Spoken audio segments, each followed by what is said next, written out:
আমার ছেলেটাকে নৃশংসভাবে তারা হত্যা করছে। এই এক নাম্বার খুনি, এই এক নাম্বার হুমকিদার, হুকুম দিয়েছে, হেও মারছে। আমার ছেলে আমার কোলবশিক হয়ে গেছে আম্মা। এরন মাহমুদ নিপু তার সবগুলো নাসে আমার মারছে, আমার বাঁচতে দিছে না। আজকে খুবই ভালো লাগছে। এক নাম্বার খুনি ধরা পড়ছে, সবাই ধরা পড়তেছে, একজন মাত্র আছে বাইরে। আমি আইনের কাছে অনুরোধ করতেছি, ও একজনও তাকে যেন ধরা হয়, আর আমার ছেলের যেন ন্যায় বিচারটা আমি যেন পাই। একজন আমি গরিব মা, আমি চাই না আর কোনো মায়ের বুক খালি হোক। আমার আজকে জামিনে যদি বাইর হয়, কালকে জামিনে বাইর হয়, আমারে কালকে হে মারি বল, আমারে হুমকি দিছে। কখনো গাড়িতে উঠতে উঠতে আমারে হুমকি দিছে, তোরে আমি দেখমু, তোরে আমি শেষ করমু, তোর ছেলেরা আরো শেষ করমু। এখন আমারে হুমকি দিয়ে গাড়ির মধ্যে উঠছে।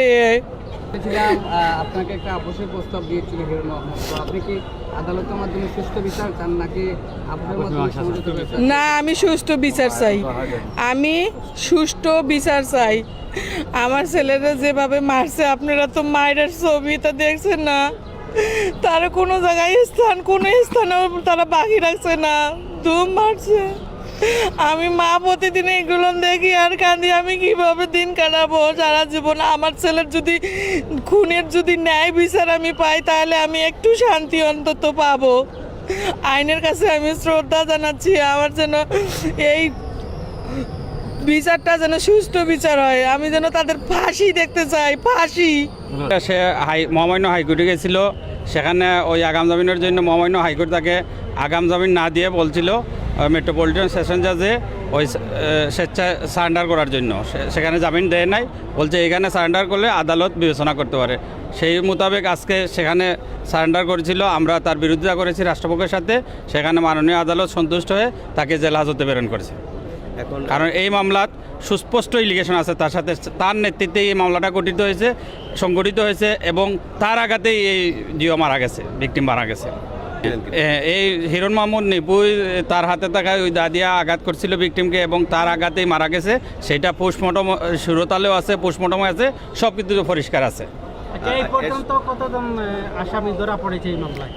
এই মামলাতে মোট 10 জন আসামি ছিল, সবাই ধরা পড়েছে, একজন ব্যতীত, আর সবাই মোটামুটি ধরা পড়েছে, 9 জনই ধরা পড়ে গেছে। মোটামুটি এই মামলা সবাই আইনের আওতায় চলে আসছে। কোনো তথ্য উদ্ঘাটন করতে পেরেছেন কিনা? উনার বিরুদ্ধে একাধিক মামলা আছে, এখানে আমরা আদালতে জমা দিয়েছি। উনার বিরুদ্ধে 14টা মামলা আছে, এই ধরনের বিভিন্ন চাঁদাবাজি ইত্যাদি ইত্যাদি।